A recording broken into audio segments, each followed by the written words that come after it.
여러분 안녕하십니까. 미국 참전이 초읽기란 얘기가 나오고 있죠. 지금 이란 이스라엘 전쟁이 세계의 초미의 관심사가 되고 있습니다. 1994년 한반도 핵위기를 그대로 빼닮았다. 저는 이걸 보고 있어요. 옛날 생각이 많이 납니다. 우리도 이랬었지. 근데 우리는 폭격은 하지 않았지만 그때 이제 이란하고 북한을 악의 축이라고 불렀었죠. 부시 대통령이. 그 30년 세계화 동안에 그 두 나라의 핵무장을 좀 덮어놨다가 세계화가 끝나고 패권 전쟁이 시작되니 두 나라의 핵무장 문제가 본격적으로 문제가 되고 이스라엘은 핵무장을 무력화시키려고 하고 있죠. 결국은 지금 이스라엘 폭격 엔딩으로 이란 핵무장이 끝이 나고 있는데 핵무장을 못한 상태로 자, 북한의 핵무장을 용인한 대한민국, 이란의 핵무장을 결국 무력으로 막은 이스라엘, 역사는 어떤 길이 옳았다 평가할까요? 뭐 알 수 없습니다. 지금 판단하기에는 너무 근시대 역사죠. 일단 이스라엘 이란 전쟁을 한반도 핵 위기와 비교해서 설명할게요. 당시 한반도 핵 위기 당시 미국은 북한의 영변 핵시설 단지를 폭격하려 했었습니다. 기억나시나요, 여러분? 첫 번째 타겟은 5메가와트 원자로였고요. 그때 이제 영변 핵 원자로 같은 경우엔 흑연 감속로 방식 원자로였고요.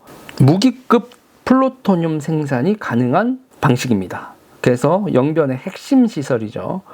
그래서 이제 그 무기급 플루토늄 생산이 가능한 게 이제 5메가와트급 원자로였고요. 두 번째 타겟이 재처리 시설이었어요. 원자로에서 사용 후 핵 연료에서 플루토늄을 추출하는 시설. 그렇죠. 그러니까 원자로가 있고 흑연 감속로 방식 원자로가 있고 그 원자로에서 태우고 남은 연료봉을 재처리하면 플루토늄이 추출되고 그 플루토늄으로 핵무기를 만들 수 있다. 이게 대한민국 한반도 핵위기, 북한 핵위기의 핵심 골자였죠. 그래서 미국이 그 원자로하고 재처리 시설 두 개를 폭파시키려고 했습니다. 폭격을 하려고 했죠. 그리고 이제 이 두 가지의 부가적인 시설이 있죠. 그러니까 핵연료봉을 만드는 제조 공장, 그리고 사용 후 핵연료를 재처리하고 저장하는 저장 수조까지 있겠죠. 그러니까 사용 후 핵연료를 저장하는 저장 수조까지, 그것까지 타겟이었습니다. 그러니까 기본 타겟은 원자로, 그 다음에 재처리 시설 두 개고, 그러면 원자로에 들어가는 핵연료봉 제조하는 곳, 그리고 그 핵연료봉을 재처리하기 위해 그 저장하는 곳까지, 그렇게 해서 네 곳이 그 타겟이었습니다. 자, 우라늄 광산에서 채굴한 우라늄은 연료봉으로 가공되고 원자로에 들어갔다가 사용 후 핵연료가 되고 그걸 재처리하면 플루토늄이 나온다. 일단 이 프로세스가 핵무기 개발 1단계, 핵무기 원료 물질을 얻는 과정입니다. 북한이 그걸 할 때 때려 부수려고 했었는데 안 때려 부시고 지금 북한은 핵무장을 하고 말았죠. 자, 여기서 하나 체크를 할게요. 연료봉 재처리 말고 핵무기 원료를 만드는 방법은 하나가 더 있어요. 우라늄 농축 방식입니다. 그렇게 되는 거고요. 우라늄 농축 방식. 지금 이란은 우라늄 농축 방식을 하고 있다는 거죠. 그래서 농축시설 이런 게 폭격이 대상이 된 거죠. 자, 핵무기는 여러분 핵 연쇄 반응을 이용한 무기입니다. 방사성 물질, 우라늄 같은 게, 우라늄이나 플루토늄이 일정 정도 이상 순도 높게 뭉치면 핵 연쇄 반응, 우리가 체인 리액션이라고 하는 게 발생합니다. 자, 이 체인 리액션 과정에 대해서는 유튜브에서 어디가 제일 잘 설명했냐라고 제가 찾아보니 역전다방 155회 13분 30초부터 보시면 됩니다. 최승병 박사가 리틀보이 그리고 팬맨의 제조 원리, 기폭장치까지 잘 설명을 해 주셨습니다. 요거는 그거를 참고하시길 바라고요. 그러니까 미임계 상태, 초임계 상태 이런 얘기까지 가면요 너무 어려워요. 너무 어렵고 그렇긴 하지만 정치 덕후라면 역전다방 155회를 참고해서 이거를 이해해 보시는 게 좋다. 역전다방을 참조하시기 바랍니다. 북한이 저거 참전하는 겁니까? 그거에 대한 설명을 하려고 지금부터가 이제 본격적인 얘기예요, 여러분. 이번 이스라엘이 폭격한 나탄즈 농축시설 그리고 포르도 지하 핵시설이 바로 영변 핵시설에 해당됩니다. 그러니까 우리가 1994년에 영변 핵시설 그렇게 들었었죠. 그게 나탄즈하고 포르도 이 두 개가 영변하고 똑같은 거다 이렇게 생각하시면 돼요. 그런데 이제 그때는 이제 원자로가 폭격 대상이었지만 이번에는 원자로는 폭격 안 했어요. 원자로 폭격하면 여러분 핵물질이 너무 핵 쓰레기들, 핵 오염 물질이 너무 방출이 되기 때문에 이번에 이스라엘도 원자로는 폭격하지 않았습니다. 그러니까 이번에 나탄즈 포르도 이거는 여러분 우리가 너무 낯설고 뭐 시간 지나면 까먹을 겁니다. 그렇지만 우리가 잊지 못하는 게 있죠. 영변 핵시설. 그러니까 이번에 이스라엘이 폭격한 이란의 핵시설 나탄즈 포르도 그 용어를 외울 필요는 없지만 그거는 북한의 영변하고 똑같은 거다. 다시 말해서 핵물질을 만드는 농축시설과 핵물질 저장소다. 이 두 가지만 외우시면 그러면 이 사태가 보입니다. 자, 조금 전에 말씀드렸지만 원자로가 폭발할 경우엔 어마어마한 핵 오염의 위험성이 있기 때문에 이번 이스라엘도 이란의 원자로는 폭격하지 않았습니다. 그래서 이번에 폭격이 되냐 마냐 얘기가 나왔던 이란의 원자로는 일단은 아라크 중수로라고 합니다. 우리 여러분 또 이 중수로, 경수로 생각나시죠? 중수로 방식은 플루토늄 추출이 용이하다.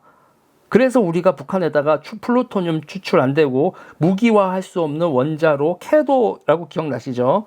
북한의 경수로 사업을 해줬던 건 북한이 평화적으로 원자력을 이용을 하되 무기화는 할 수 없도록 우리가 원조를 해주고 비핵화를 얻어내는 그 제네바 합의가 있었죠. 다 말짱 도루묵이 됐지만. 그래서 이란 원자로 중에서 뭐 부세르 원전, 아라크 중수로, 테헤란 연구로 등 이렇게 얘기가 나왔었지만 아라크 중수로 저기가 플루토늄 생산 가능한 중수로다. 이런 얘기가 나왔었어요. 자, 그렇지만 이 중수로를 폭격했다면 어마어마한 핵 오염이 발생하고 국제사회는 발칵 뒤집혔을 겁니다. 그래서 아라크 중수로는 이번에 폭격 대상이나 중심에 있지 않아요. 그래서 지금 현재 농축시설은 일정 정도 농축 불능 상태의 폭격을 맞았다 이렇게 얘기가 나오고 있어요. 여러분 보세요. 농축시설은 기본적으로 공장이에요. 공장. 전기도 들어가야 되고요. 막 그 정은이가 이렇게 거기 농축시설 가서 폼 잡고 사진 찍은 영상들도 여러분 많습니다. 그걸 보시면 농축시설은 완전히 공장이구나. 이렇게 뭐 파이프 돼 있고 뭐 이렇게 된 복잡한 공장이구나. 그래서 저기는 이란도 너무 깊숙한 곳에서 만들지 못했고 지하 6m 정도의 콘크리트 시설에 있었다고 하는데 그 정도는 그냥 이스라엘의 밥이었다고 해요. 문제는 포르도입니다. 문제는 포르도에 있는 지하 시설이에요. 그러니까 이란이 지금 사용 후 핵 연료를 충분히 저장했다. 사용 후 핵 연료 또는 우라늄 농축한 핵물질, 핵폭탄을 만든 핵물질까지는 이란이 충분히 확보하고 포르도 시설에 넣어놓은 거 아니냐라고 현재 추정이 됩니다. 그리고 그 시설이 온전하다면 핵 농축을 이미 해놓은 물질들이 많다면 이란은 핵 개발을 할 수 있는 물질은 확보해 놓은 상태죠. 자, 그래서 지금 문제가 뭐냐면 폭격이 개시된 다음에 이란이 제공권도 박살이 났죠. 방공만도 해체가 됐습니다. 그래서 이란이 이렇게 되면 핵무기를 개발을 멈춰야 될 거라고 보통 생각을 하는데 이란은 핵무기 개발을 멈출까요? 아니면 총력전에 들어갈까요? 지금 이란이 핵무기 개발 총력전에 들어갔습니다. 그래, 니네가 우리 때려 부셨지? 협상이고 나발이고 우리도 핵이 없어서 이 꼴 당하는 건데 핵무기를 빨리 만들어야겠다. 핵무기 개발 총력전에 들어갔어요.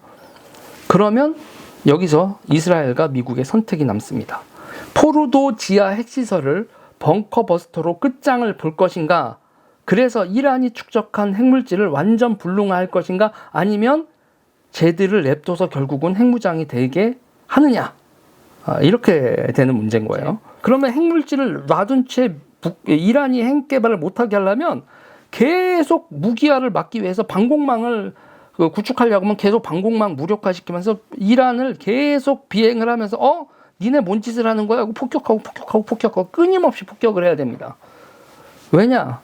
포르도 지하에는 핵무기를 만들 수 있는 핵물질은 충분히 확보해 놓은 상태에서 언제고 지금 이란이 총력적으로 하고 있다면 계속 폭격을 해야 되는 거죠. 근데 그런 게 쉽지 않겠죠. 그리고 이란도 역시 선택을 해야 됩니다. 계속 두들겨 맞으면서 어떻게든 핵 개발을 하느냐 아니면 핵 개발을 포기하느냐. 지금 상태에서 이란은 핵 개발을 포기하는 게 아니라 핵 개발을 불을 당긴 상태라고 지금 파악이 됩니다. 이러니 포로도 지하 시설에 있는 핵 물질을 박살을 내야 되는 게 이스라엘과 미국의 정책적 판단이 되겠죠. 그러면 벙커 버스터로 지하 시설을 폭격하느냐 마느냐를 두고 이스라엘과 미국이 고민 중인데 문제는 6월 17일 현재 미국과 이스라엘이 벙커 버스터로 끝장을 보기로 한 모양입니다. 현재까지 곧 속보가 뜰 모양입니다. 그래서 마크롱이 평화 협상 할 겁니다. 이랬더니 트럼프가 트위터로 X로 헛소리 하지 마, 마크롱아, 큰 거 온다. 큰 거 온다라고 지금 트럼프가 공언을 해놓은 상태입니다. 이게 뻥카일지 진짜일지 지켜보시죠. 자, 근데 문제는 이스라엘이 보유한 벙커 버스터로는 이란 지하 핵시설을 폭파하기는 게 어렵습니다. 때린데 또 때리고 계속 파고 들어가야 한다는 건데 그게 현실적이지 않은 얘기다라고 얘기가 나와요. 이건 동아일보에서도 보도하고 있는데요. 제가 조금만 더 설명드리면 이게 우리가 이제 벙커버스터 이름까지 외워야 돼요. 이스라엘이 가지고 있는 벙커버스터는 GBU-28이라는 벙커버스터입니다. 일단 F-18 전투기로 들고 가는 벙커버스터고요. 그러니까 떨어뜨린 다음에 레이저 유도로 투하하는 벙커버스터입니다. 2.2톤짜리입니다. 2.2톤짜리 벙커버스터인데요. 이거는 어느 정도의 관통력이 있느냐? 안반 30m 뚫고 갈 수 있고요. 콘크리트 6m를 관통할 수 있습니다. 자, 근데 프로도 지하 핵시설을 파괴 가능한가? 택도 없다는 겁니다. 프로도 시설은 지하 100m 이상이라고 해요. 90m에서 100m라고 하는 데도 있고 100m 이상이라고도 하고 있는 데가 있습니다. 그러니까 지금 나와 있는 얘기로는 최소 90m 이상이에요. 그래서 최소 90m 이상인데 이스라엘이 가지고 있는 GBU-28로는 6m씩 깐데 또 까고 까서 그게 거기까지 파고 들어갈 수 있을지 자체가 물음표가 빡 찍히는 상황입니다. 그래서요. 그리고 또 하나 이제 GBU-57이라는 미국의 벙커버스터가 있어요.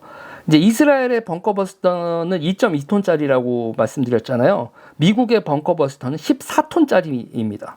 14톤짜리인데 이거는 B2 스텔스 폭격기로 운반합니다. 그리고 GPS 유도로 폭격하고요. 이거는 철근 콘크리트 60m 관통력이 있습니다. 철근 콘크리트 60m 관통력이 있어요. 그런데 60m 관통을 한다고 해도 포로도 농축시설은 지하 80m 이상이라고 보니까 이거로 안 되죠. 그리고 문제는요. 이거는 지금 시설에 있는 게 사람이 있는 게 아니라 핵물질이 저장되어 있죠. 핵물질이 저장돼 있어서 이렇게 파고 해서 저거를 다 부서뜨렸다. 그러면 이란이 가가지고 포크레인으로 긁어내면 거기 안에 핵물질이 그대로 있으면 그러면은 이러면 나가리인데 이렇게 되는 거죠. 그러니까 지하 100m 이쯤에 있는 콘크리트 더미, 지하 100m짜리 콘크리트 더미 밑에 있는 그런 그 핵물질을 산산조각 내서 흐트러뜨려야 되는 거예요. 그러니 얘기가 나오는 게 이게 GBU-57로도 가능한가? B2 스텔스 폭격기로 가서 14톤짜리 미사일로 떨어뜨린다 한들 거기에 있는 핵물질을 흩어버릴 수 있는 건가? 그냥 파묻어버리면은 이란이 다시 캐내면 그만 아니야? 이런 문제가 또 발생을 하는 거예요. 자, 이해가 되시죠? 그러니까 저장시설을 이거는 사람이 있고 그냥 기능불능일 게 없는 거예요. 그냥 용기에 들어있는 핵물질이기 때문에 시설을 공장이나 아까 같은 재처리 공장은 기능마비라는 게 있는데 이건 기능마비의 개념이 없는 거예요. 이미 물질은. 그래서 이게 파묻혀 있으면 그대로 남아서 핵무기 개발로 쓰일 수 있기 때문에 이걸 지하 100m 안에 있는 핵물질을 핵 개발에 쓸 수 없도록 산산조각을 내는 거는 생각보다 어마어마하게 힘든 일이다. 미국의 GBU-57로도 힘들다. 그리고 이게 지금 미국의 참전 얘기가 나오는 게 이 GBU-57은 미국이 이스라엘에 줘도 이스라엘이 투발 수단이 없는 거예요. 14톤짜리 미사일을 들고 날아가기엔 F-15로도 택도 없고요. 전략 폭격기가 있어야 되는데 B2 전략 폭격기가 있어야 되는데 미국이 이스라엘한테 B2 전략 폭격기, 스텔스 전략 폭격기를 주지는 않습니다. 그러니 이거는 답이 없는 거예요. 미국이 참전하지 않으면, 미국이 B2로 이거를 GBU-57을 떨어뜨리지 않으면 이스라엘 단독 능력으로 포르도 지하 시설을 이스라엘 능력으로는 무력화시킬 수 있는 방법이 없는 거죠. 자, 그러니까 개념으로 보이시죠? 지하 100m 콘크리트를 다 부숴서 거기 안에 있는 내용물까지 산산이 버려야 된다. 어마어마한 거죠. 그래서 지금 얘기가 나오는 게 뭐냐면, 미국의 GBU-57로도 방법이 없다면, 콘크리트 더미에 핵물질이 매몰되는 게 아니라 그걸 끄집어내서 날려버려야 되는 상황이라면, 그렇다면 방법이 있느냐? 여기서부터가 여러분 살벌한 얘기입니다. B-61-12 최신형 전술 핵폭탄입니다. 이거는 100m 이상을 뚫고 들어갈 수 있다고 합니다.